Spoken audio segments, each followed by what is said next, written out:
오늘 성경 말씀은 로마서 4장 25절에서 5장 4절입니다.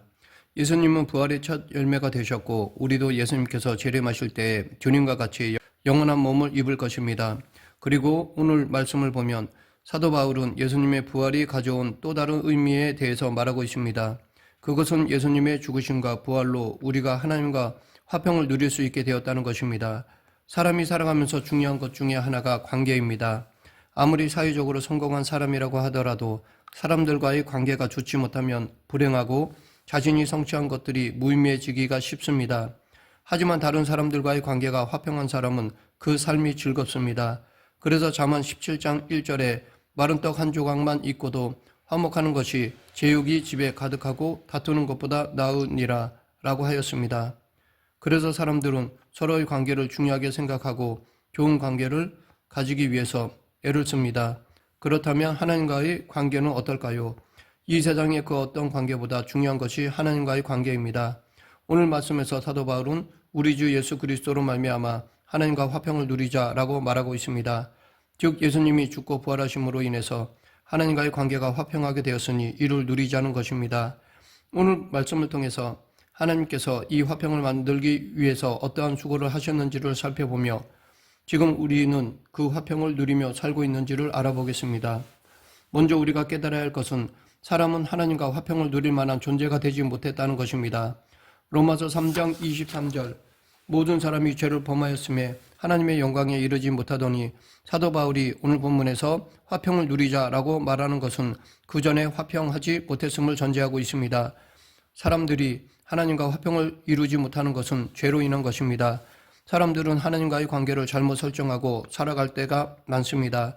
하나님은 창조주이십니다. 그러하기에 피조물인 사람들은 창조주이신 하나님이 나를 만드신 목적을 구하며 그 말씀에 순종하면서 살아야 합니다. 그러나 인간은 자기 마음과 육신이 원하는 대로 살아갑니다. 이렇게 살면 하나님께 죄를 짓게 되고 불화할 수밖에 없습니다. 지난 한 주간을 살아오면서 다른 사람과 불편하거나 좋지 못한 관계 속에 있는 분들이 있을 것입니다. 상대방이 내 마음을 헤아리지 못하고 자기 마음대로 살아갈 때에 우리는 마음이 불편하고 화평을 잃어버립니다. 그런데 하나님과의 관계는 어떻습니까? 우리는 같이 사는 사람의 마음도 제대로 헤아리지 못하면서 하물며 거룩하신 하나님의 뜻을 잘 헤아리며 살아가고 있다고 자신할 수는 없을 것입니다. 우리는 매 순간 하나님의 뜻을 구하며 살아가고 있지 않습니다. 실제로 하루에서 많은 시간을 자기 중심으로 살아가고 있습니다. 이렇게 자기 마음대로 하다가 하나님과 불화의 관계를 가지게 됩니다. 그러면 하나님의 뜻을 안다고 해서 우리가 하나님과 화평을 이룰 수 있을까요? 실제로 그렇지도 않습니다. 하나님께서는 이스라엘 백성들을 당신의 백성으로 삼으셔서 당신이 무엇을 원하시는지를 조목조목 적어서 법으로 그들에게 주셨습니다. 그런데 하나님의 뜻을 안다고 그들이 하나님과 화평한 관계를 늘 유지하면서 살지는 못하였습니다.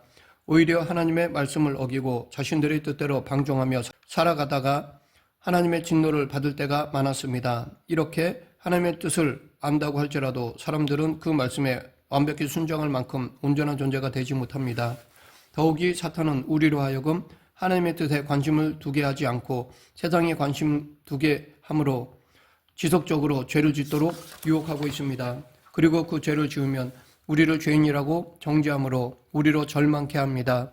이러한 상황에서 하나님과 화평할 수가 없습니다. 하나님은 마치 나의 잘못을 감시하시고 정죄하는 분으로 여겨줄 수밖에 없습니다. 그러하기에 하나님과의 관계가 화평이 아니라 내가 하나님의 진노 가운데 있을까봐 불안해할 수밖에 없습니다. 그런데 사도 바울은 이제 하나님의 진노 가운데 불안해하는 것이 아니라 하나님과의 화평을 누리자고 말합니다. 그리고 그 근거는 우리로서는 하나님과 화평할 수 없지만 예수 그리스도께서 화평의 길을 열어놓으셨다는 것입니다. 우리가 다른 사람과 화평하지 못한 이유 중에 하나는 상대방의 허물과 부족함을 용납하지 못하기 때문입니다. 하지만 상대방이 자신이 보기에 완벽하지 않지만 그 부족함까지도 품고 받아줄 때에 화평이 시작되고 서로 화평을 누릴 수가 있게 됩니다. 사람이 하나님과 화평할 수 있는 것은 사람이 선하고 공의로워서 이루어지는 것이 아닙니다. 그것은 전적으로 예수 그리스도의 십자가의 은혜에 기초합니다.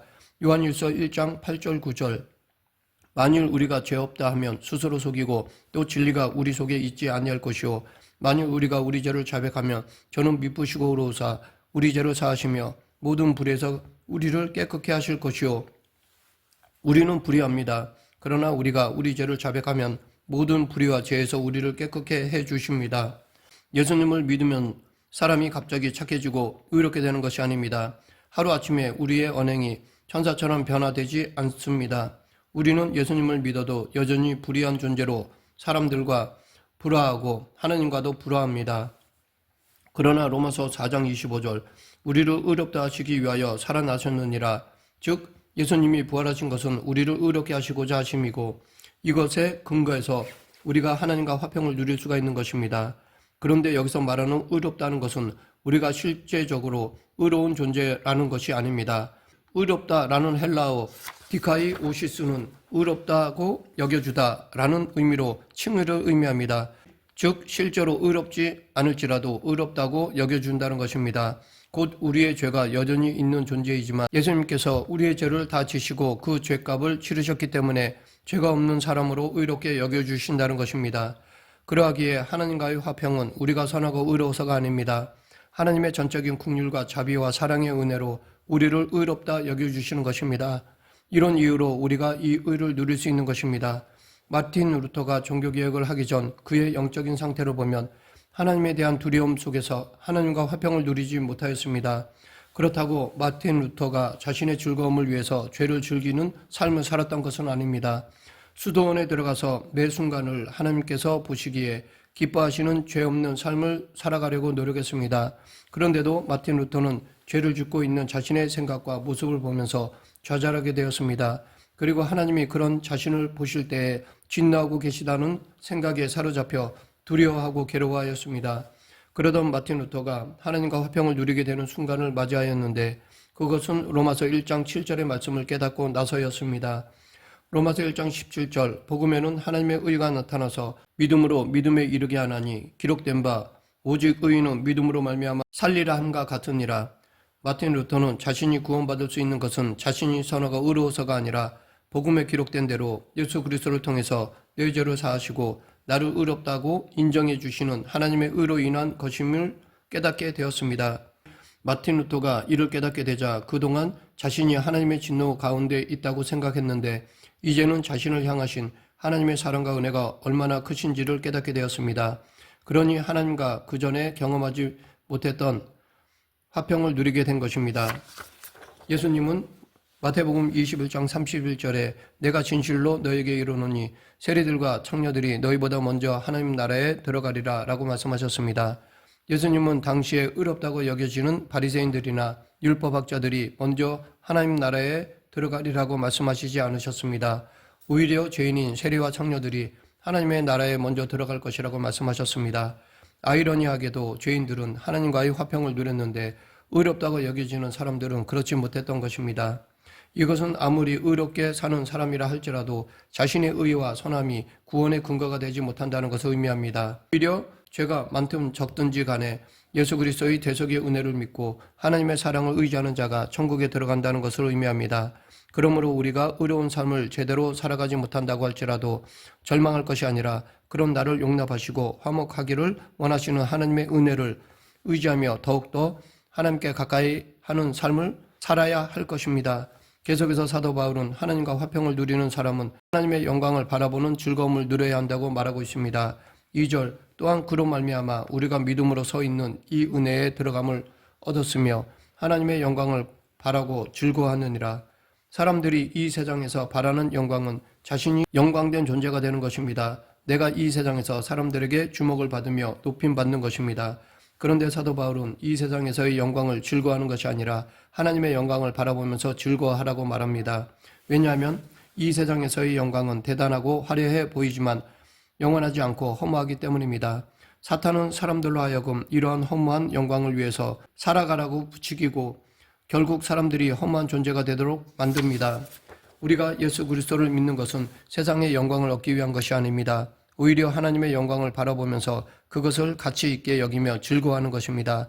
하나님의 영광을 바라보며 즐거워할 때 우리는 이 땅에 대한 집착으로부터 자유할 수 있습니다. 진정한 영광은 하나님께 있음을 믿고 하나님의 영광을 위해서 이 땅을 살아가게 됩니다. 그리고 그분의 영광을 위해서 살아가는 것이 우리의 즐거움이 되는 것입니다. 지금 우리는 어떠한 즐거움을 누리고 있습니까? 이 세상에서 내가 영광을 받기 위한 즐거움이 아니라 하나님께서 영광 받으시는 것을 즐거움으로 삼는 우리가 되어야 할 것입니다. 오늘 본문 3절 4절 다만 이뿐 아니라 우리가 환난 중에도 즐거워하나니 이는 환난은 인내를 인내는 연단을 연단은 소망을 이루는 줄 아미로다. 사도 바울은 하나님과 화목을 누리는 자들이 가지는 또 다른 즐거움에 대해 말하고 있습니다. 그것은 환난 중에도 즐거워하는 것입니다. 사람이 환난을 당하는 것은 결코 즐거운 일이 아닙니다. 오히려 불평하고 화를 내야 할 일입니다. 가정이나 사업에 어려움이 있을 때 즐거워하면서 받아들일 수 있는 사람은 없을 것입니다. 환난을 당할 때 불평과 원망이 나오는 것은 당연합니다. 그런데 사도 바울은 환난 중에도 즐거워한다고 말합니다. 사실 사도 바울 당시에 그리스도인은 로마 제국으로부터 박해와 죽임 당하는 심한 환난의 때였습니다. 지금과는 비교가 안 될 상황이었습니다. 그런데도 환난 중에도 즐거워할 수 있었던 것은 하나님은 환난을 통하여 소망을 이루고자 하심을 알기 때문입니다. 사도 바울은 환난이 주는 유익에 대해 환난은 인내를 이룬다고 하였습니다. 인내라는 헬라어 휘포모네는 확고함이라는 뜻이 있습니다. 즉 우리는 환난을 당함으로 우리의 믿음은 확고하게 됩니다. 베드로는 자기가 환난을 당하기 전에는 예수님에 대한 믿음이 대단한 줄 알았습니다. 죽기까지 예수님을 쫓을 것이라고 했습니다. 그런데 여자아이가 당신도 그와 함께한 사람이 아니냐라고 물을 때 그렇지 않다고 3번씩이나 부인하며 예수님을 저주까지 했습니다. 이처럼 고난은 우리의 믿음의 상태가 어떤지를 적나라하게 드러나게 해줍니다. 그럼에도 불구하고 우리의 믿음은 고난을 통해 인내함으로 더욱 견고해지기 때문에 고난받을 때 이를 즐거워해야 합니다. 계속해서 사도 바울은 인내는 연단을 낳는다고 하였습니다.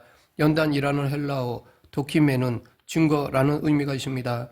우리는 환난을 통과하면서 우리의 믿음이 입증됩니다. 우리가 환난을 당할 때 처음에는 믿음이 흔들리지만 환난을 통해 더욱 견고해집니다. 그리고 연단은 소망을 이룬다고 하였습니다. 결국 하나님은 환난을 통해서 우리가 소망을 이루기를 원하시는 것입니다. 하나님이 곧 나의 소망이심을 믿는 믿음이 이루어지기를 원하시는 것입니다. 하나님과의 화목의 관계는 우리가 환난을 당하더라도 절망하지 않고 오히려 하나님 나라를 소망하며 즐거워하는 것입니다. 이처럼 사도 바울은 우리가 예수님의 부활을 통해서 얼마나 큰 즐거움 가운데 있게 됐는지를 말하고 있습니다. 예수님은 우리로 하나님과 화평을 이루게 하셨습니다. 그리고 그 화평을 누리면서 살아가게 하셨습니다. 즉 비록 우리는 날마다 죄를 짓는 불의한 존재지만 우리가 예수 그리스도의 대속하심을 믿기만 해도 의롭다고 인정해 주시고 화목을 만들어 주시는 하나님으로 인해서 우리는 즐거워할 수가 있게 되었습니다. 우리가 선하고 의로워서가 아니라 더 크신 하나님의 은혜에 근거해서 우리는 하나님과 화평할 수가 있게 되었습니다. 말씀을 맺겠습니다. 하나님은 예수 그리스도의 대속으로 말미암아 우리를 당신의 영광에 참여할 자로 불러주셨습니다. 그러하기에 우리는 환난도 즐거워할 수가 있게 되었습니다. 왜냐하면 이 환난을 통해서 우리의 믿음이 연단되고 결국 하나님의 영광을 소망하기 때문입니다. 그리고 이 환난은 잠깐이지만 하나님께서 준비하신 영광은 영원하기에 하나님과의 관계를 즐거워하지 않을 수 없습니다. 예수 그리스도의 십자가 죽음과 부활을 통해서 우리와 화평하시고자 하신 하나님을 생각하며 감사하는 저와 여러분 되길 간절히 축원합니다. 기도하겠습니다. 사랑과 은혜가 풍성하신 하나님 아버지, 하나님께서 베풀어 주신 구원의 은혜에 늘 감사하며 이 땅에서도 하나님과의 화평한 삶을 사는 성도가 되게 하여 주시옵소서. 예수님 이름으로 기도드립니다. 아멘.